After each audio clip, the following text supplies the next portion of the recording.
kwento ng pag-asa at mga kwento ng buhay dito sa Barangay Love Stories. Love Stories.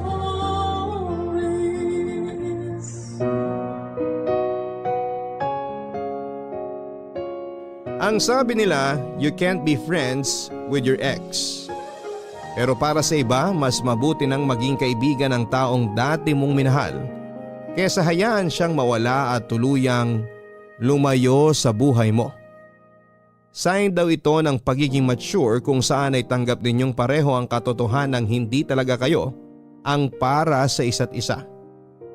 Ganito ang nangyari mismo sa ating kabarangay ngayong araw na itago na lang natin sa pangalang Kisses, kung saan ang ex-boyfriend niyang si Reese ay nauwi sa pagiging boy best friend niya. Saan hahantong ang pagkakaibigang ito nila Kisses at Reese? Ito ang dapat ninyong abangan sa mga kwento ng pag-ibig, buhay at pag-asa sa nangungunang Barangay Love Stories. Dear Papa Dudut, Philippians chapter 1 verse 29. Your pain has a purpose. Ito po ang isa sa mga paboritong verses ko sa Bible na pinanghahawakan ko pa rin hanggang sa ngayon. Malaki ang naitulong nito sa mga pinagdaanan ko sa buhay, lalong-lalo na sa kwentong ibabahagi ko sa inyo ngayong araw. Bago po ang lahat ay tawagin niyo na lamang po ako sa pangalang Kisses. 23 years old na po ako ngayon at taga Cavite. Sumulat po ako sa inyo dahil gusto ko pong i-share ang story namin ng best friend ko. Naitago na lang natin sa pangalang Reese. College po kami noon nang magkakilala kami ni Reese. Kaklase ko po siya sa kursong education. Masasabi ko pong ideal guy si Reese. Bukod po kasi sa pagiging mabait at matalino nito, ay may itsura din po siya at makisig ang kanyang pangangatawan. Bonus pa ang nagsiserve siya sa church bilang pianista. Karaniwan nagsisimula ang dalawang tao bilang magkaibigan bago sila pumasok sa isang relasyon. Pero kami po ni Reese ay nagsimula kami bilang magkasintahan bago naging matalik na magkaibigan. First year college kami noon at kasagsagan ng midterms. Nang magtapat sa akin si Reese na may gusto siya sa akin. Nang mga panahon na yon, Papa Dudut, ay may feelings na rin po akong nararamdaman para sa kanya. Kaya matapos ang 3 buwan na panliligaw ay tinanggap ko siya bilang boyfriend. Ang problema nga lang ay masyado pa kaming bata noon. Immature pa kami kung mag-isip at bawat bagay na ginagawa namin ay nauuwi sa selosan. Kaya naman short-lived lang ang naging relasyon naming dalawa.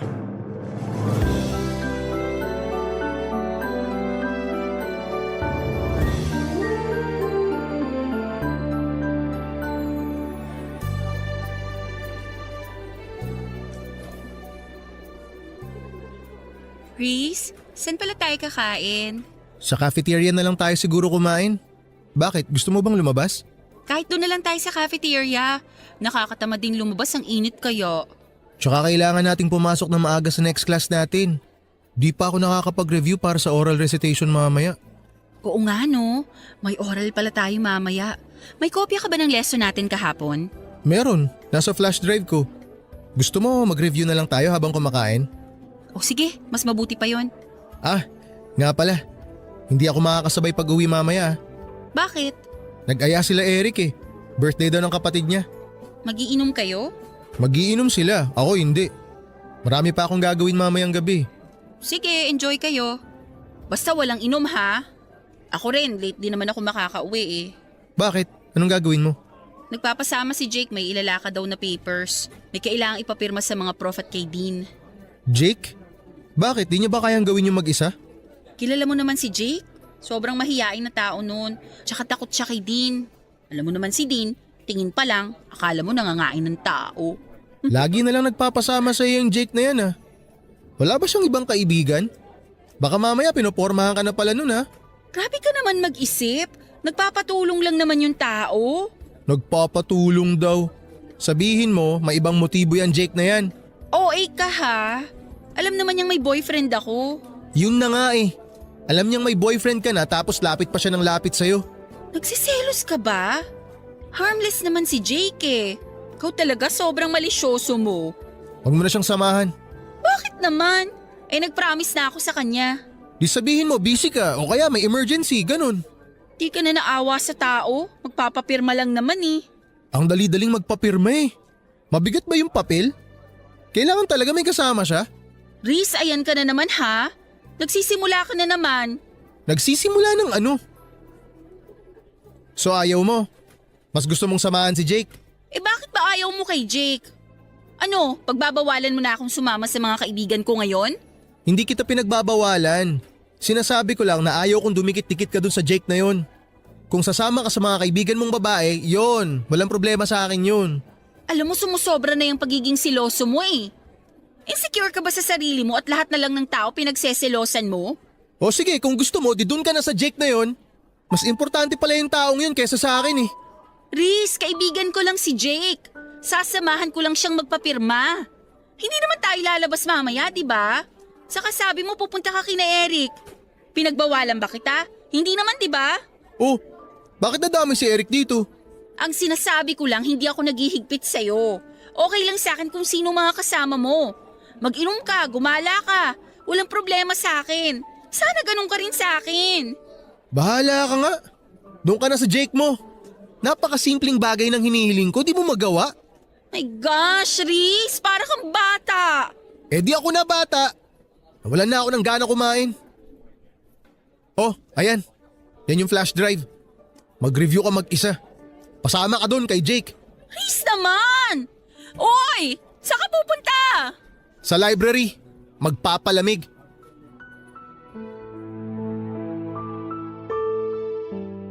Palagi na lang kami noong away bate ni Reese, Papa Dudut.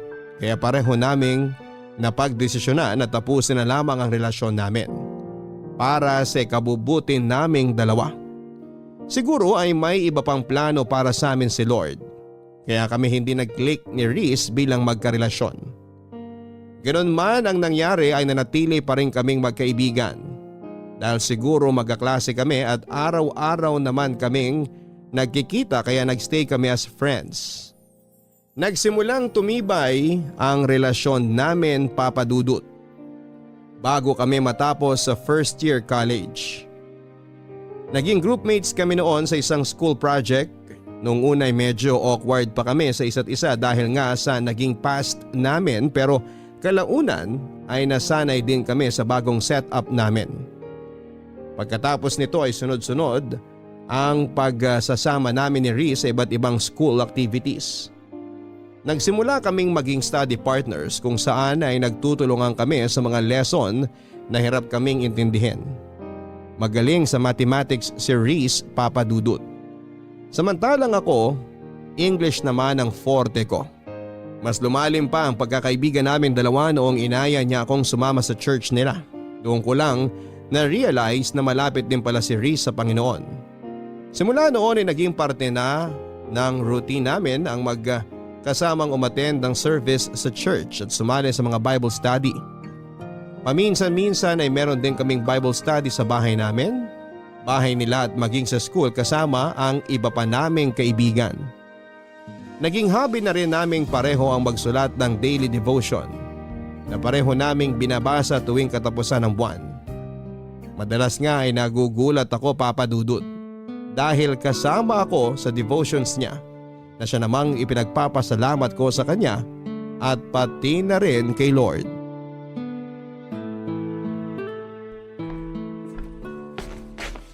Oh, eto na yung pinakahihintay mo. Malalapag ko na.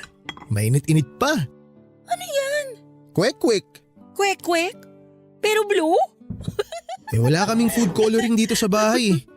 Akala ko kasi automatic na nagiging orange kapag naluto na yung kwek-kwek. Di ko naman alam na kailangan palang kulayan yan. Di tuloy ako nakabili nung namalengke ako.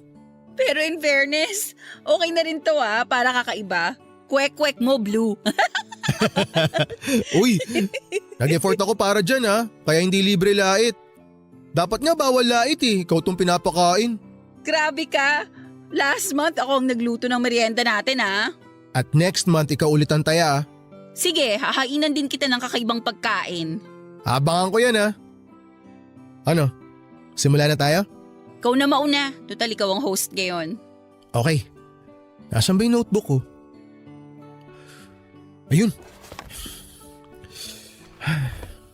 Okay.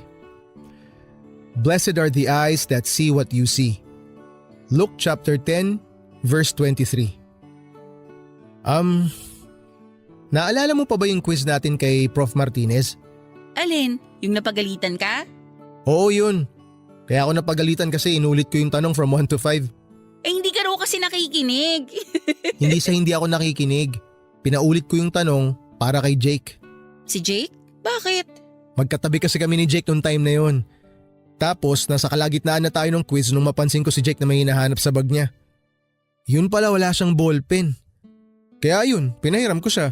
Tapos pinaulit ko kay Prof yung questions para makahabol siya. Sabi sa'yo sobrang mahiyain talaga si Jake. Pati paghiram ng ballpen nahihiya. Kung hindi ko siya nakita, malamang bagsak na yun sa quiz. Kaya dapat, thankful tayo kay Lord kasi binigyan niya tayo ng mata. Kailangan gamitin natin tong instrument para tingnan kung sino yung mga taong nangangailangan ng tulong. Huwag tayo magbulag-bulagan. Amen to that. Ayun. O ikaw naman. Ito, favorite ko to Isaiah chapter 43 verse 19. Behold, I am doing a new thing. Sakto tong verse na to sa ginagawa natin ngayon.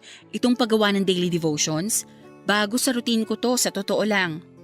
Ito yung new thing sa buhay ko ngayon at hindi ko ine-expect na may enjoy ko tong bagong hobby natin na to. Kaya thankful ako sa'yo, Reese. Kasi kung hindi dahil sa'yo, hindi ako mapapalapit kay Lord. Dahil dito sa ginagawa natin, mas lumalawak ang pangunawa ko sa mga bagay-bagay. Mas humahaba ang pasensya ko, nag-iiba ang pagtingin ko sa mga nasa paligid ko. Para bang nag-i-improve ako as a person. Kaya salamat talaga sa'yo. Walang anuman. Masaya ako malamang masaya ka. At dahil dyan, meron din akong isa para sa'yo. Teka lang. Hanapin ko sandali. Eto. Father, not my will, but yours be done. Luke chapter 22, verse 42. Okay, paano ko ba sisimulan to? Alam mo bang chick boy ang tawag sa akin ng mga kaibigan ko nung high school kami? Talaga? Bakit? Hindi ko rin alam. Kasi ang totoo niyan, never pa ako nagka-girlfriend. Ikaw yung first girlfriend ko. Pero nung high school kasi ako, marami akong niligawan kung alam mo lang. Kaso palagi akong busted every time na nanliligaw ako. Ewan ko kung anong mali sa akin. Siguro pangit lang talaga ako. Oy, hindi Basta ganun. Kaya palaging kasama sa prayers ko noon na sana magka-girlfriend na ako. Hindi nawawala yun. Nung nag-college na ako, nakilala kita. Tapos naging tayo. Kaso umiral naman yung pagiging insecure ko sa sarili ko kaya naging seloso ako. Then, na-realize ko na hindi ko pala kailangan ng girlfriend para sumaya. Kaibigan lang pala ang kailangan ko. At ikaw nga yun. Ikaw yung binigay ni Lord sa akin. Kaya simula nun, tuwing nagpe-pray ako, hindi na ako humihingi. Sineshare ko na lang kay Lord kung ano yung mga problema ko, yung worries ko, at hinahayaan ko na lang na siya ang mag-decide para sa akin. Kasi siya ang mas nakakaalam na magiging takbo ng buhay natin Grabe ka, natouch naman ako dun. Alam mo, thankful din ako na nagstay ka sa buhay ko kahit hindi nag-work out yung relationship natin. Siguro nga meant to be as friends talaga tayo at hindi lovers. Mas nagkiklik tayo bilang best friends At siguro, yun ang plano ni Lord sa ating dalawa. Siguro nga. Kaya araw-araw kitang ipinagpapasalamat sa kanya. Ako rin. Oh, walang iiyak Hindi to drama-rama sa hapon. Ikaw kasi. Tikman mo na muna kaya tong kwek-kwek na niluto ko bago tayo magpatuloy. Amin na nga yung tinidor. Papa Dudut, hindi ko inaasahan na ganon ang naging takbo ng relationship namin ni Reese. Mula sa lovers ay naging matalik kaming magkaibigan.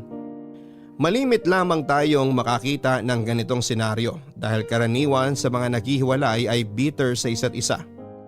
Sa sitwasyon namin, hindi man kami pinalad pagdating sa intimate love ay naging maswerte naman kami dahil sa pagkakaibigang nabuo namin sa loob ng ilang taon. After 2 years, third year college na kami noon at sa loob ng mga taong lumipas ay mas lumalim pa ang samahan namin ni Reese. Palagi kami magkasama through ups and downs. Naging sandalan namin ang isa't isa tuwing sinusubo kami ng panahon. At number 1 supporter rin namin ang bawat isa sa mga success na natatanggap namin. Parang kapatid na nga ang naging turing ko kay Reese na naging protector ko sa mga taong nakapaligid sa akin. Pero papadudot hanggat tayo'y humihinga ay hindi tayo nauubusan ng pagsubok sa buhay. Dumating ang araw kung saan ay sinubok ang tatag ng loob ko at pananalig sa Diyos. Nangyari ang isa sa mga bagay na pinakatatakutan ko nang matanggap ko ang balita na inatake sa puso ang papa ko na noon ay nagtatrabaho sa ibang bansa. Papadudot, malaki ang pasasalamat ko kay Lord dahil hindi niya pinabayaan ng papa ko sa abroad. Na-survive ni Papa ang pinagdaanan niya pero dahil sa nangyari ay naapektuhan ng malala ang kalusugan nito. Kinailangan niyang umuwi sa Pilipinas para mabantayan namin siya ng maayos.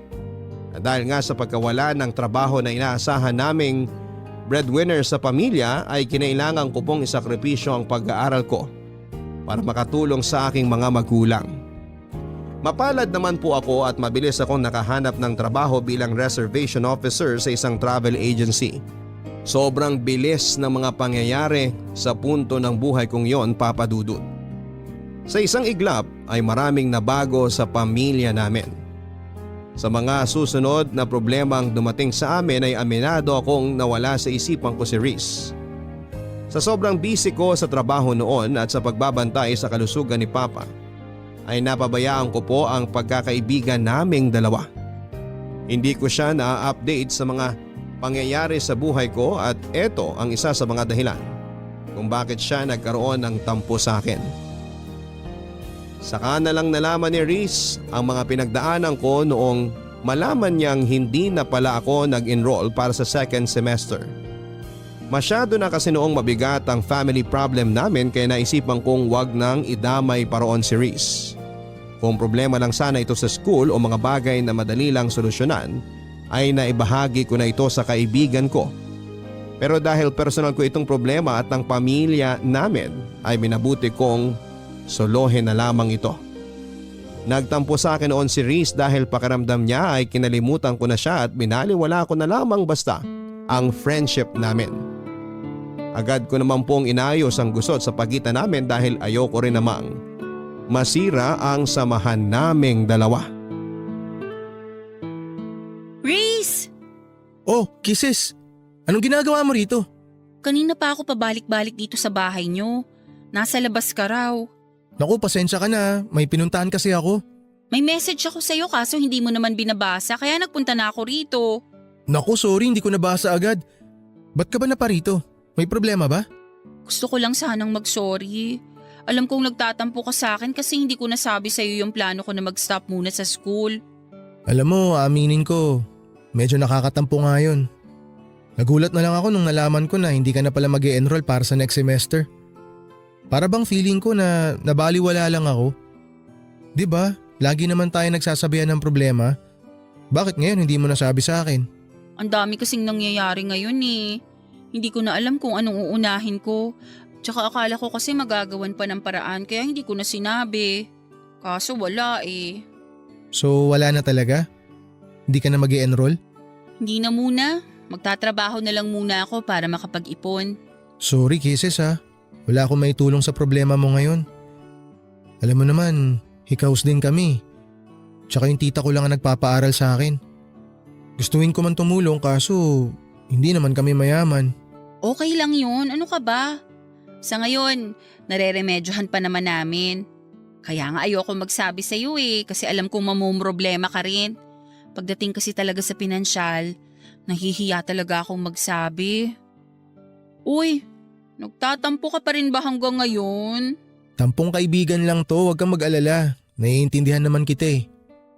Pero teka, kumusta na pala papa mo? Okay naman na siya. Hindi nga lang pwedeng magpagod. Tsaka nadagdagan na naman yung maintenance niya. Daming gamot na kailangan bilhin. Kaya kailangan talagang kumayod. Eh ikaw, kumusta ka naman? Alam ko na lagi tayong nag-uusap sa chat at nagkikita every month para sa mga devotion natin. Pero gusto kong malaman yung totoong nararamdaman mo ngayon. Huwag kang maglihim sa akin, okay? Mas lalo ako magtatampo sa'yo. Sa totoo lang, medyo nalulungkot ako kasi nga syempre, hindi muna ako makakapasok sa school. Ibig sabihin nun, mapag-iiwanan ako. Hindi na tayo sabay makakapagtapos. Eh di ba promise natin sa isa't isa na sabay tayo magmamarcha, tapos sabay na magtitake ng board? Yun nga sana ang plano. Kaso, hindi naman natin hawak ang buhay natin eh.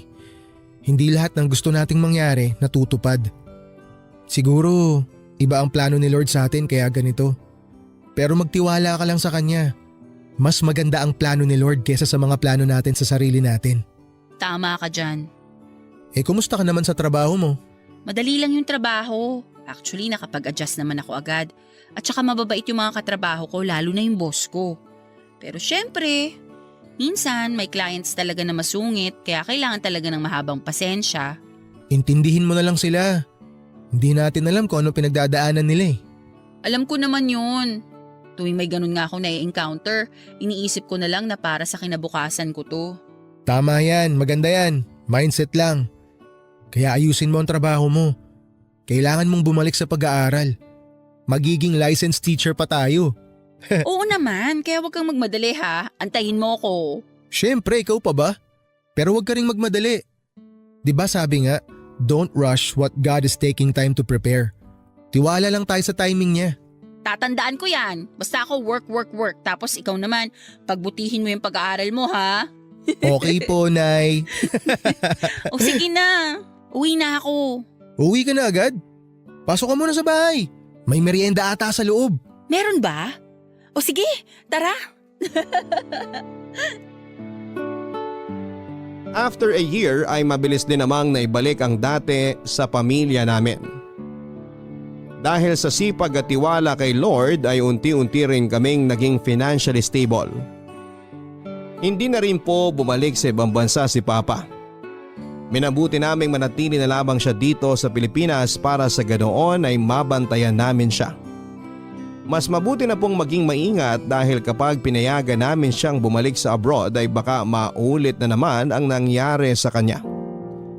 Hindi ko po kaagad iniwan ang work ko at nagpatuloy ako sa pagtatrabaho para mapaghandaan ang pagbabalik ko sa pag-aaral.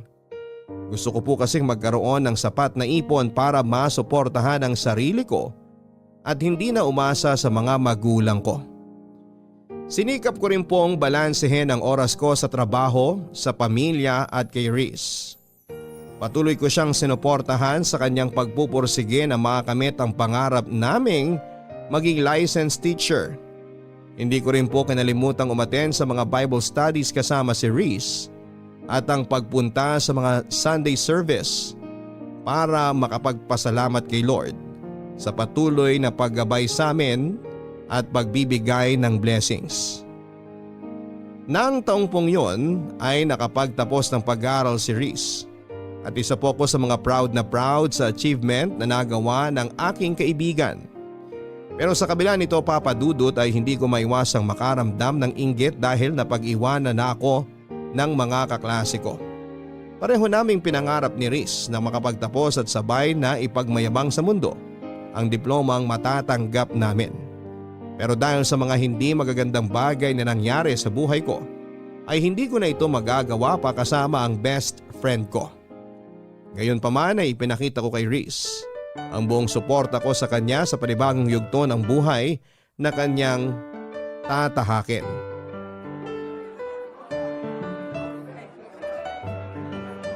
Ate Kisses! Nandito kami! Uy, Jenica! Kanina ko pa kayo hinahanap, nandito lang pala kayo. Ang daming tao, grabe. Di mo na naabutan pagkuha ni Kuya sa diploma niya. Kaka-out ko lang kasi sa trabaho tapos bumili pa ako ng regalo. Kaya nga ako laging nagpapasend sa'yo ng pictures para kahit papaano makita ko yung reaction niya during graduation. Madami akong sinend sa'yo. Oo nga salamat. Nakasave na lahat sa phone ko. Teka, nasa na ba siya? Nagpapapicture pa yata sa mga kaklase nyo.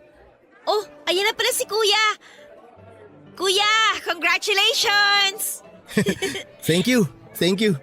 Ang pogi naman ng bagong graduate. Bagong gupit. Siyempre naman, dapat gwapo tayo sa mga picture. Talagang pinaghandaan Ito yung matagal na nating hinihintay. Oo nga, sa wakas abot kamay mo na rin ang pangarap mo. Hindi pa, may board exam pa tayo. Pero at least natapos mo na yung first step. Lisensya na lang ang kulang. Alam mo, naiinggit ako sa inyo kasi tapos na kayo samantalang ako. On hold pa lang ang future ko. Hanggang ngayon ba yan pa rin ang nararamdaman mo?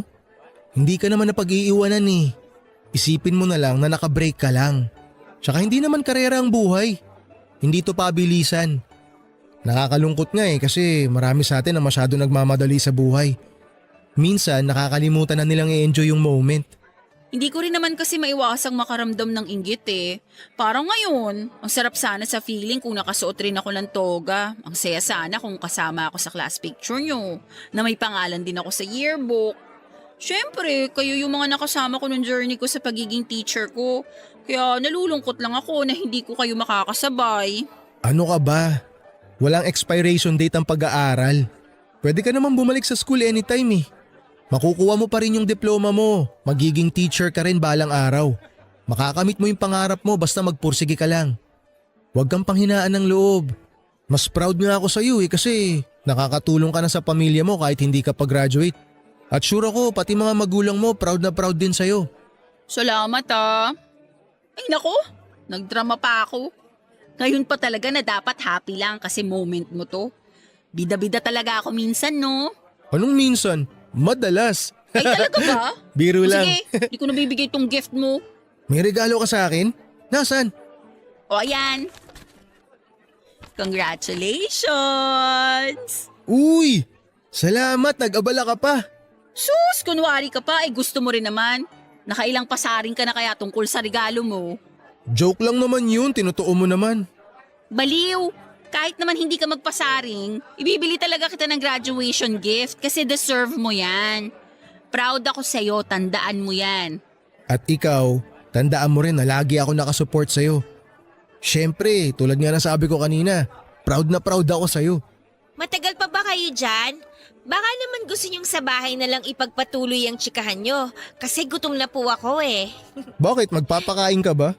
May surprise handaan sa bahay. Marami kang sponsor kaya umuwi na tayo. Paano pa magiging surprise yun kung sinabi mo na? Ay, oo nga pala no. Sorry, hindi ko sinasadya. Ikaw talaga? Napaka-spoiler mo. Kayo kasi ang dami niyong kwento Magkunwari ka na lang na nagulat mamaya. Sige na, tara na. Kisses, halika na. Ganun na nga po ang ginawa ko, Papa Dudut. Katulad ng sinabi sa akin ni Reese ay hindi ako nagpadaig at humabol ako. Ginawa kong motivation ang pagbabalik ko sa school para pagbutihin pa ang trabaho. Nang makakuha ako ng sapat na ipon ay nagsumikap ako makabalik sa pag-aaral. Hindi nga nagtagal ay nakapag-enroll po ulit ako sa university kung saan kami sabay na nag-aral ni Reese. Sobrang saya ni Reese nang mabalitaan niyang nagbalik na ako sa eskwela para ipagpatuloy ang kurso ko. Sa katunayan ay mas excited pa nga siya kesa sa akin. Sa pagkakataong yon, sa halip na mag-enroll sa isang review center at paghandaan ang kanyang board exam ay naisipan ni Reese na maghanap na muna ng trabaho. Ayon sa kanya, siya naman na mag-iipon habang ako ay nag-aaral pa. Gusto raw kasi niya na hintayin ako para sabay kaming makapag-review at sabay na maging lisensyadong guro. Yung kasi ang pangako namin sa isa't isa, Papa Dudut, na sabay naming aabutin ang mga pangarap namin. Sobrang na-appreciate ko pa ang ginawang yun ni Reese para sa akin kaya sineryoso ko ang pag-aaral. Ginawa ko siyang inspirasyon upang mapagbuti ko ang studies ko. Pero ang hindi ko alam, Papa Dudut, ay may iba pa palang plano ang tadhana para sa aming dalawa. Nasa kalagitnaan na ng school year noon nang isang masamang pangyayari ang naganap. Papadudot kasagsagan noon ang final exam para sa midterms. Karaniwan pagkagising ko sa umaga ay ang cellphone ko ang una kong chinecheck. Pero ng araw na yon ay diretso kagad ako sa CR pagkamulat ng mga mata ko para maligo. Na-late po kasi ako ng gising kaya kinailangan kong magmadali. Hindi ko alam kung bakit pero ng araw na yon ay hindi ko sinunod ang daily routine ko. Kadalasan ko po kasing binabati ng maaga si Reese bago ko simulan ang araw ko. Pero hindi ko ito nagawa ng panahon na yon. Umabol pa ako sa pagre-review habang papunta sa eskwelahan. At pagkarating sa eskwela ay diretso kagad kami sa examination. Sobrang busy ko ng araw na yon, Papa Dudut. Sa katunayan nga ay tanghali na nang magkaroon ako ng oras para i-check ang cellphone ko. Saktong 1:00 noong makita ko ang sunod-sunod na missed calls sa akin ng kapatid ni Reese. Pagkabasa ko sa message ng kapatid nito ay bigla akong nanlamig at binalot ng kaba. Nang mabasa ang gusto nila akong papuntahin sa kanilang bahay as soon as possible. Tagaktak na noon ang malamig na pawis sa mukha ko habang nagmamadaling nagtungo sa bahay nila Reese. Habang nasa daan ay sinusubukan kong kontakin ang kapatid ni Reese upang makibalita kung may nangyari bang masama pero walang sumasagot sa tawag ko. Nagsimulang manginig ang mga tuhod ko nang makarating ako sa bahay nila Reese at makita ang mga itinatayong tolda sa harap ng kanilang bahay. Uy, Jenica! Anong meron? Ate Kisses, si Kuya. Kababasa ko lang sa message mo ba? Bakit may ganito? May nangyari ba? Wala na si Kuya. Bakit? Anong nangyari kay Reese? Nasaan ang kuya mo? Wala na si Kuya, ate. Anong wala na? Linawin mo nga, Jenica. Anong nangyari kay Reese? Patay na si Kuya. Wala na siya, Ate Kisses. Pagkagising namin kaninang umaga, hindi na siya humihinga. Hindi pwede to. Hindi totoo yan. Kausap ko lang siya kagabi eh. Magkausap pa kami kagabi. Lahat kami nagulat din, ate. Hindi namin inaasahan na ganito yung mangyayari. Ano bang nangyari? Bakit hindi na siya nagising? Inatake raw sa puso habang natutulog. Ate, ang hirap tanggapin na wala na ang kuya ko. Inatake sa puso? Ang lusog-lusog ng tao? Bakit siya atakihin sa puso? Ang bata pa niya. Hindi nga rin namin alam kung paano nangyari yun eh. Alam naman natin kung gaano kaalaga si kuya sa katawan niya. Nasaan na siya ngayon? Nasa punerarya pa rin siya hanggang ngayon. Mamayang gabi pa raw darating yung labi niya. Ano ba yan? Kausap ko lang siya kagabi eh. Ang saya-saya lang namin nagkukwentuhan bago ako natulog. Walang nag-expect na mangyayari to, ate. Wala man lang nga siyang pahiwatig eh. Huli kaming nag-usap nung kumain kami ng hapunan. Pagkatapos nun, nagstay na siya sa kwarto niya. Nag-uusap kami ng mga oras na yon. Nag-good luck pa nga siya sa akin kasi may exam ako.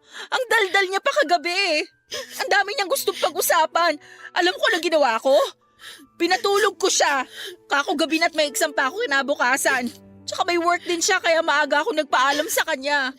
Nangulit pa nga siya eh. Ayaw niya akong tigilan. Kung alam ko lang sana na yun pala yung huli naming pag-uusap. Hindi ko na lang sana siya pinilit matulog. Sana nakipagpuyatan na lang ako sa kanya. Ganyan naman tayo lagi eh. Sa sobrang kampante natin sa buhay natin, nakakalimutan nating hiram lang pala natin to. Ang dami ko rin pagsisisi. Sobra. Sabi pa nga niya, ililibre niya ako pagkatapos ng exam ko kasi alam niyang hell week ko ngayon. Yun pala, Mas malala pa to sa Hell Week ko. Nakwento rin niya sa akin yan. Sobrang busy ka raw kasi exam, kaya sobrang miss ka na niya. Alam mo ba kung anong huling message ng kuya mo sa akin? I love you. Anong sinagot mo sa kanya? Nag-I love you too ako. Mabuti na lang sinagot ko siya pabalik kasi kung hindi, habang buhay ko yung pagsisisihan. Ang daya ng kuya mo. Bakit naman siya nang iwan ng ganito? Ang dami pa naming plano eh. Nangako siya na hihintayin niya ako makapagtapos para sabay kaming mag-take ng board. Nag-promise siya na ba panoorin pa niya akong magmarcha. Magiging teacher pa siya dapat eh. Ikaw na lang ate, ang magpatuloy sa mga pangarap ni kuya. Alam kong gagabayan ka niya kahit wala na siya. Paano ko gagawin yun kung wala na yung kaisa-isang tao na nagbibigay ng inspirasyon sa akin? Porke ba wala na si kuya, titigil ka na? Tingin mo gugustuhin niya yon? Hindi ako titigil. Hindi ko alam kung paano ko haharapin ang mga susunod na araw ngayong wala na si Riz. Alam kong hindi ka niya pababayaan. Hindi ka rin pababayaan ni Lord. Si Lord? Siya na pinabayaan ng kuya mo? Bakit naman niya hinayaan na mangyari to kay Riz? May dahilan siya, ate. Huwag natin siyang sisihin sa nangyari. Eh sinong sisisihin natin? Wala. Kasi parte na ng buhay natin ang kamatayan.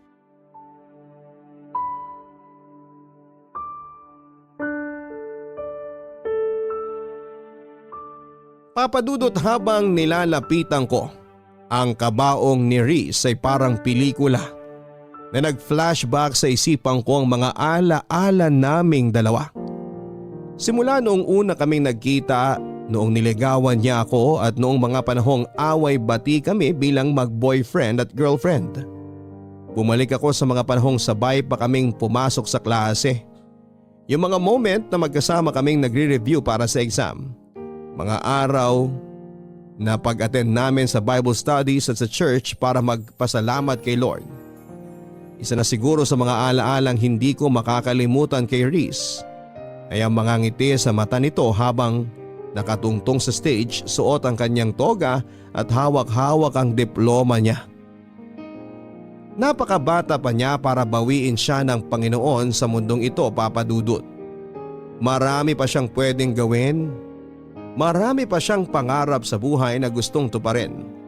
Sobrang sakit lang na maaga akong nawala ng taong hindi ko lang itinuring na basta kaibigan, kundi isang pamilya na rin. Hanggang sa ngayon, Papa Dudut, ay hirap pa akong tanggapin ang nangyari. Hindi ko maiwasang manghinayang sa katotohanang isang hinaharap ang kailanman ay hindi na natin makikita ang kalalabasan. Bilang pagpapakita ng aking pagmamahal sa kaibigan ko ay iginugol ko ang buong free time ko sa bahay ni Riz. Isa ako sa mga nakipagpuyatan at nagbantay sa kanyang burol. Sinigurado ko rin na may balikat na maasasandalan ang mga kamag-anak na iniwan nito, lalong-lalo na ang kanyang mga magulang at kapatid. Kahit dito na lamang sa huling pagkakataon ay maipakita ko kung gaano ako nagpapasalamat kay Riz sa pagdating niya sa buhay ko.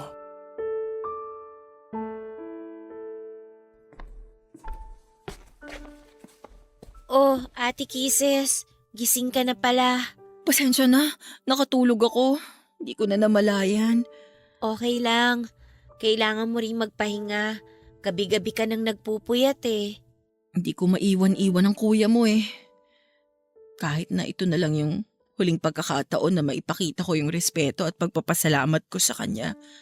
Ipinagtabi pala kita ng pagkain sa kusina. Kung nagugutom ka na, kumain ka muna. Hindi ka na namin ginising kanina kasi alam kong pagod ka. Salamat ah. Mamaya na lang ako kakain. Pogi ng kuya mo sa graduation picture niya, ano?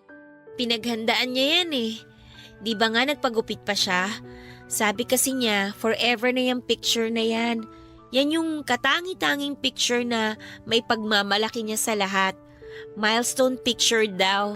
Kumbaga sa computer games, yan yung patunay na natapos na niya yung last level kaya level up na sa bagong stage. Tapos magagamit lang pala para sa burol niya. Nang saklap. Ganda ng mga ngiti niya oh. Yan yung isa sa mga mamimiss ko sa kanya. Yung smile niya. Ako, ang mamimiss ko sa kanya, yung araw-araw na pambubulabog niya sa akin tuwing umaga kapag late na ako sa school. Laging on time yung taong yan eh. Ayaw niyang nalilate. Mahalaga ang oras para sa kanya. Tama ka. Inis na inis nga ako sa ugaling niyang yan noon eh. Kasi lagi siya nagmamadali. Kesyo baka matraffic daw o baka mawala ng masasakyan. Pero ngayon, yan na yung bagay na hinahanap-hanap ko. Totoo nga no, na tsaka lang natin marirealize ang kahalagahan ng isang bagay kapag nawala na to sa atin. Mga bagay na tinitake for granted lang natin pero malaki pala ang impact kapag nawala na. Oo nga. Tulad ng oras. Inuubos natin yung buong araw sa pagbababad sa social media. Hindi natin alam. Nababawasan na pala yung oras na dapat kasama natin yung mga taong mahal natin. Wala eh. Nasa huli talaga ang pagsisisi. Alam mo, habang nagsusulat ako ng devotion kaninang umaga, sakto yung Bible verse na nabasa ko. Anong verse ate? Philippians chapter 1 verse 29.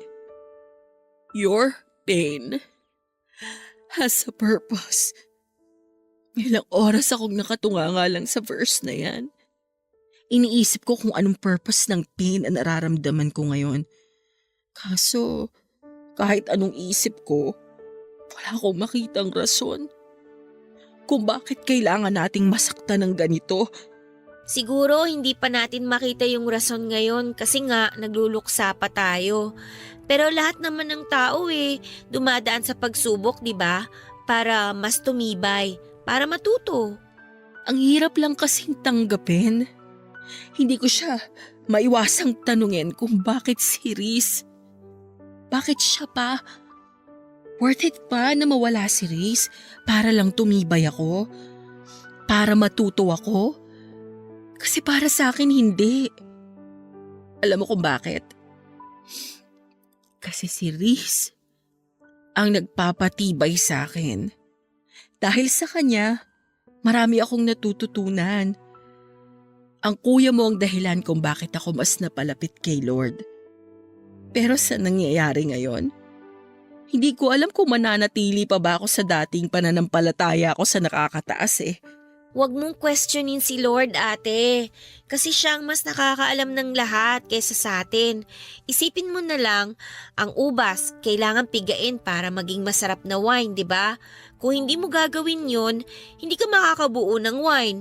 Ang mga nanay, kailangan nilang dumaan sa masakit na proseso ng panganganak bago nila makuha yung blessing na regalo ni Lord. Kayo ni Kuya, kayo ang best example ng Bible verse na binanggit mo. Naging kayo, nasaktan ninyo yung isa't isa, pero ano ba yung kinalabasan ng lahat ng yun? Naging mag-best friends kayo, di ba? Kaya tama nga na every pain and suffering na nararanasan natin talagang may rason. Sana nga worth it ang kapalit ng sakit na nararamdaman ko ngayon. Kasi kung hindi, habang buhay kong sisisihin si Lord sa ginawa niya. Ate, kailangan nating makaramdam ng pain para mag-grow tayo as a person. Siguro hanggang dito na lang talaga yung oras ni Kuya sa mundong to. Siguro ang purpose niya lang talaga para magabayan ka. Ginamit siyang instrumento para mas mapalapit ka kay Lord. Sa tingin mo ba, matutuwa si Kuya kapag nalaman niyang galit ka ngayon sa Diyos? Masisisi mo ba ako kung ganito ang nararamdaman ko ngayon? Alam kong masakit ang nangyari. Ako rin naman mas doble nga ang sakit sa akin kasi kuya ko yung nawala Pero hindi na maibabalik si kuya ng galit natin. Magalit man tayo sa mundo, magalit man tayo kay Lord, magalit man tayo sa lahat ng tao, hindi na mabubuhay pa si kuya. Kaya alisin mo na yung galit mo dyan sa puso mo, ate. Para na rin kay kuya.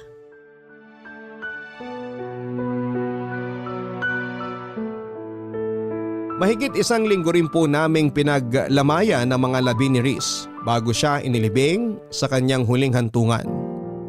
Aaminin ko po sa inyo, Papa Dudut, na noong mga panahong yon ay nawalan ako ng ganang mag-aral. Hirap ako mag-focus sa klase at para bang nawala na ako ng inspirasyon para magpatuloy. Sa loob ng mahigit 1 buwan ay pinagdaanan ko ang tinatawag na 5 stages of grief and denial. Anger, bargaining, depression, and acceptance.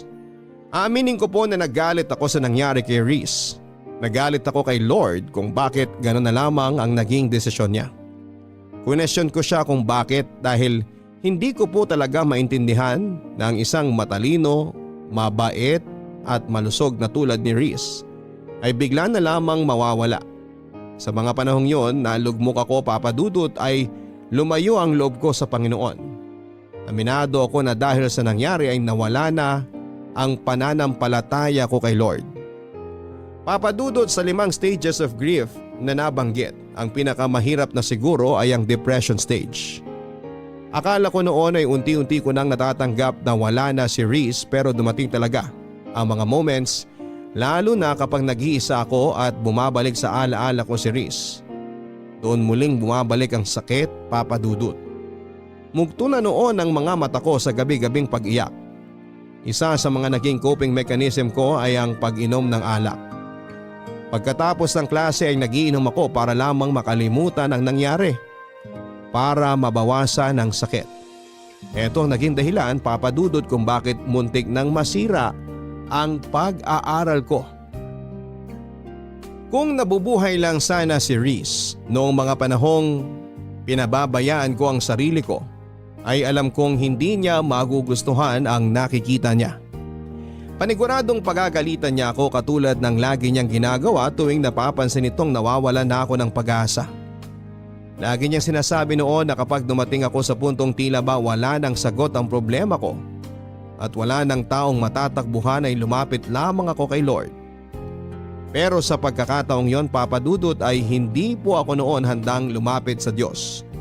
Dahil nagtatampo pa ako sa nangyari kay Riz. Hanggang isang gabi ay dinalaw ako ni Riz sa panaginip ko. Masaya siya. Ang kislap sa mga mata nito ay katulad ng mga ngiti niya noong nag-graduate siya sa college. Kinausap niya ako sa panaginip ko, Papa Dudut, at sinabing kailangan kong magpatuloy. Kailangan kong magpakatatag.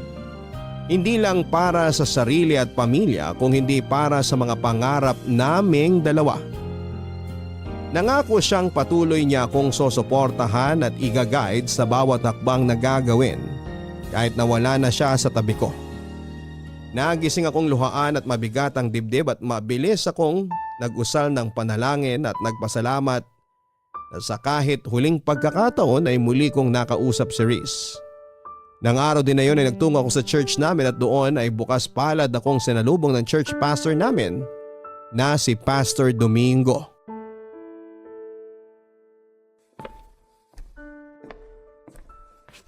Hello, Kisses. Good morning sa'yo. Good morning po, Pastor Domingo. Masyado po ata akong napaaga ngayon. Sakto lang ang dating mo pero mamaya pang service. Maupo ka muna rito. Magkwentuhan tayo sandali. Sige po, salamat. Kumusta ka na? Ngayon na lang ulit kita nakita rito Oo nga po Marami lang po kasi akong ginawa nitong nakaraang linggo. Kaya po hindi na ako nakapunta rito. Nabalitaan ko nangyari sa kaibigan mong si Riz. Gusto kong malaman mo na nakikiramay ako sa pinagdadaanan mo ngayon, Kisses. Salamat po, Pastor. Kay bait na bata. Naalala ko pa nung una mo siyang ipakilala sa akin. Sobrang bibo. Natuwa ako nung malaman ko na active din pala siya sa simbahan nila at magaling pang gumamit ng organ. Sobrang lakas po talaga ng pananampalataya ni Reese kay Lord. Kaya hanggang ngayon, hindi ko pa rin talaga lubos maisip kung bakit gano'n na lang ang sinapit niya. Parang napaka-unfair eh. Kung sino pa yung mabait, yung taong marami sanang maiaambag sa lipunan, yung taong maraming natutulungan, sila pa yung unang binabawi sa atin. Bakit hindi kunin ng Diyos yung mga kriminal, yung mga mamamatay tao dyan?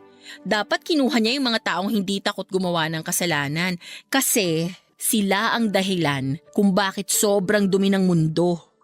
Walang pinipili ang kamatayan, Kisses. Pero sa tanong mo kung bakit nauunang mawala mga taong mababait, ito ang sagot ko dyan. Kasi maaga silang namulat. Marami na silang kabutihang nagawa sa puntong wala na silang kailangang pampatunayan sa Diyos. Kumbaga, tapos na yung journey nila. Hindi ko po kayo maintindihan. Sabihin nating may tanim kang kamatis. Alin sa mga bunga nitong unang pipitasin mo? Siyempre yung hinog, di ba? Kasi dumating na sila sa oras na kailangan na silang pitasin. Yung mga maiiwan, sila yung kailangan pa ng panahon para lumaki na maayos. Ang ibig niyo bang sabihin, kaya naiiwan ng mga masasamang tao dahil deserve nilang mabuhay ng mas matagal? Naiiwan ang mga masasamang tao kasi sila yung paulit-ulit na binibigyan ng chance ni Lord para magbago.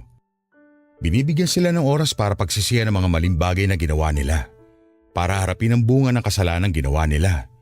Katulad ng kamatis, kailangan pa nila ng panahon para magbago at kung kailan hinog na sila, saka na lang sila makakabalik sa paraiso ng Diyos. Kaya nga po unfair, diba? Unfair para kanino?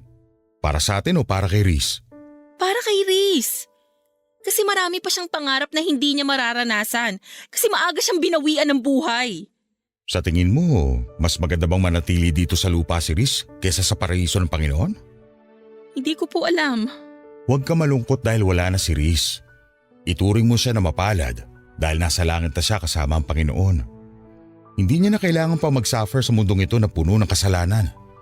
Magdiwang ka kasi nasa paraiso na siya, ang lugar na may panghabang buhay na kapayapaan. Sobrang miss ko na po talaga siya, Pastor. Gamitin mo ang mga alaala niya para magpatuloy. Mahirap ang mawala ng mahal sa buhay. Pero once na tinanggap mo na ang katotohanan nasa masayang lugar ng kaibigan mo, sigurado akong hindi na sakit ang magiging dulot ng mga alaala niya, kundi saya at pasasalamat na kahit sa maikling pagkakataon ay nagkakilala kayong dalawa. Lagi ko po yung tatandaan. Marami pong salamat, Pastor. Walang anuman. Gusto mo bang maging Bible reader sa susunod na linggo? Sige po. Pwede po ba?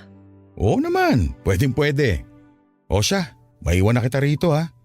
Kailangan ko pa mag-prepare para sa service natin. Maraming salamat po ulit, Pastor. Huwag mong hayaang sirain ang nararamdaman mo ang pananampalataya mo sa Diyos. Malalampasan mo rin lahat to. Magtiwala ka sa Kanya. Papa Dudut, muli akong nabigyan ng pag-asa nang makausap ko si Pastor. Tama ang mga sinabi niya at alam kong yun din ang bagay na sasabihin sa akin ni Reese kung nabubuhay pa siya, Papa Dudut. Unti-unti nga ay nakatungtong din ako sa acceptance stage. Sa mga sumunod na buwan ay tinanggap din ng sistema ko na wala na talaga si Reese. Mahirap pero kinailangan kong magpatuloy at ginamit kong motivation ang mga pangarap naming dalawa ni Reese.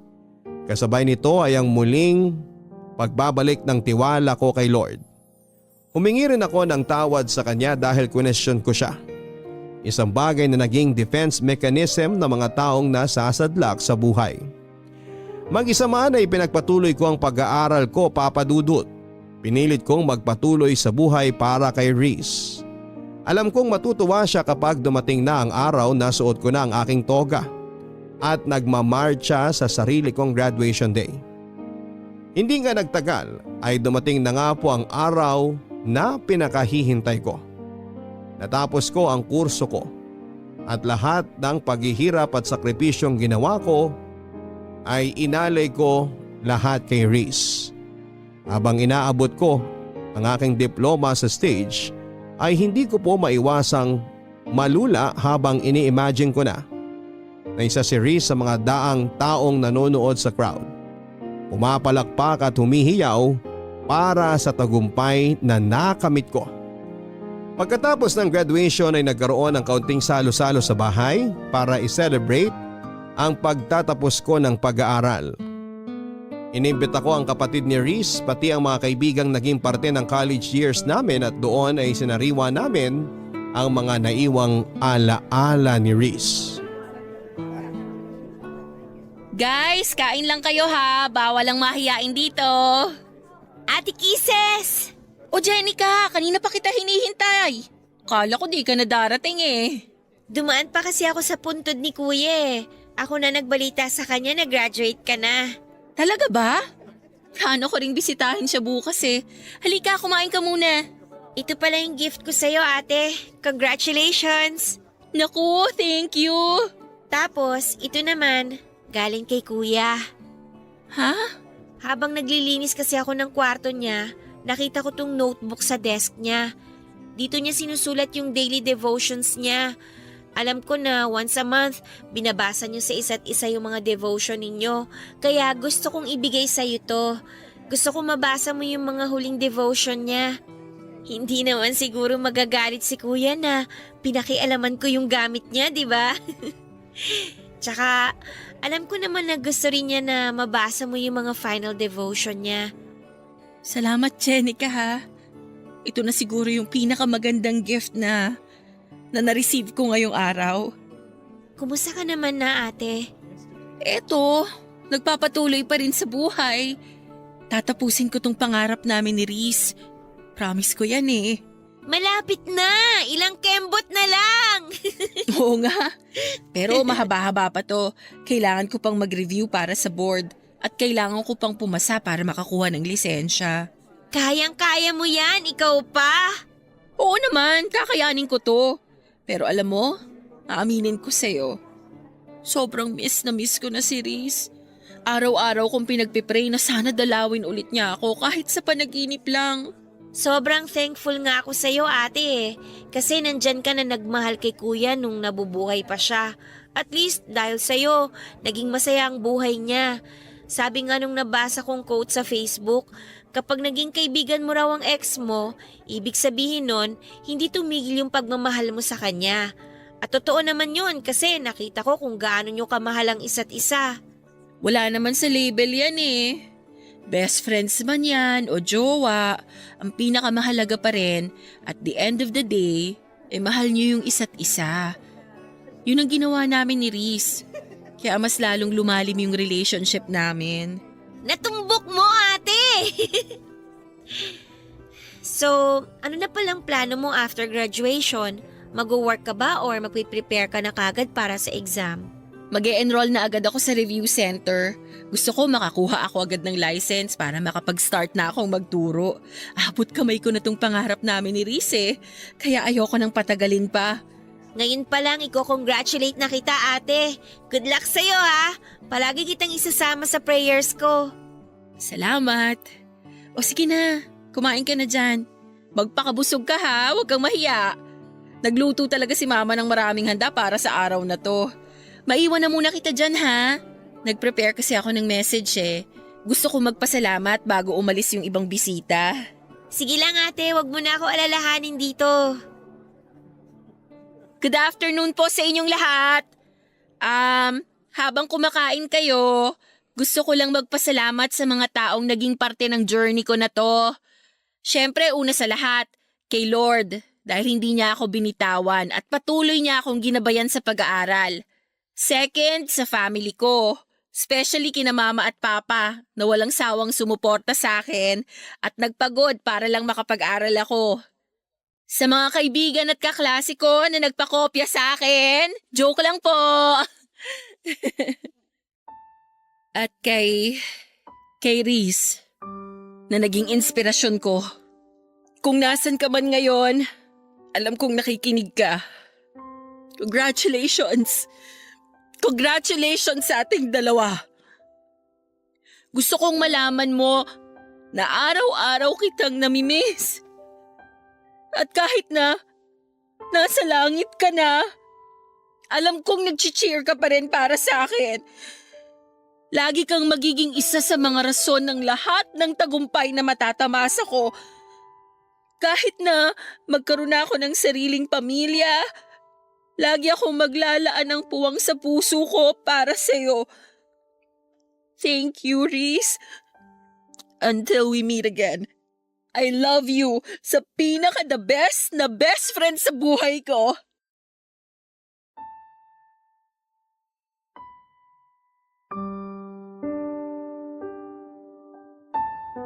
Papa Dudut, after graduation ay agad ako nag-enroll sa isang review center para makapag-prepare sa LET o Licensure Examination for Teachers. November noong 2019 nang maipasa ko ang board exam. Labis ang pasasalamat ko kay Lord nang makita ko ang pangalan ko sa listahan ng mga nakapasa. Magkahalong saya at lungkot ang naramdaman ko nang sa wakas ay isa na akong licensed professional teacher. Masaya ako dahil nakamit ko na ang pangarap naming pareho ni Reese. Pero may kaunting lungkot din na nararamdaman dahil mag-isa na lamang akong nakaabot nito. Noong nahinto ako sa pag-aaral ay si Reese ang nagpatuloy sa pangarap naming makapagtapos. Ngayon naman ay turn ko na para ipagpatuloy naman ang nasimula namin ni Reese. Ito ay ang makapagturo ng hindi lang impormasyon sa mga kabataan kundi magsilbing role model na rin at magtanim ng magagandang asal para sa mga susunod na henerasyon. Hanggang dito na lamang po ang aking kwento, Papa Dudut, at sana ay gawin din itong inspirasyon ng inyong mga listeners lalo na sa mga mag-aaral ngayon. Maraming pagsubok at balakid na ibabato si Lord sa ating buhay pero hindi niya ito ibibigay dahil gusto niya tayong pahirapan. Kung hindi ginawa niya ito para patibayan tayo sa pagharap ng panibagong yugto ng ating buhay. Ang inyong forever kapuso at kabarangay, Kisses. Totoo nga na hindi tayo bibigyan ng Panginoon ng mga pagsubok na hindi natin kayang lampasan. Si Kisses ang nagpatunay niyan ngayong araw. Nawalan man siya ng kaibigan pero nagpatuloy pa rin siya sa buhay hanggang sa maabot niya ang kanyang pangarap. Minsan mga kabarangay ay kailangan nating makaranas ng masasamang bagay sa buhay natin dahil ang mga bagay na ito mismo ang magbibigay sa atin ng kalinawan tungo sa tamang direksyon na dapat nating tahakin. Lagi nating tatandaan na tuwing tayo'y nalulugmok sa problema, lagi nandyan ang Diyos na handang gumabay sa atin. Hanggang sa muli, ako po si Papa Dudut sa mga kwento ng pag-ibig, buhay at pag-asa sa Barangay Love Stories number 1. Mga kwento ng pag-ibig, kwento ng pag-asa at mga kwento ng buhay dito sa Barangay Love Stories. Love Stories. Forever. Nagustuhan ng iyong napakinggan? Ituloy yan via live stream sa www.gmanetwork.com/radio.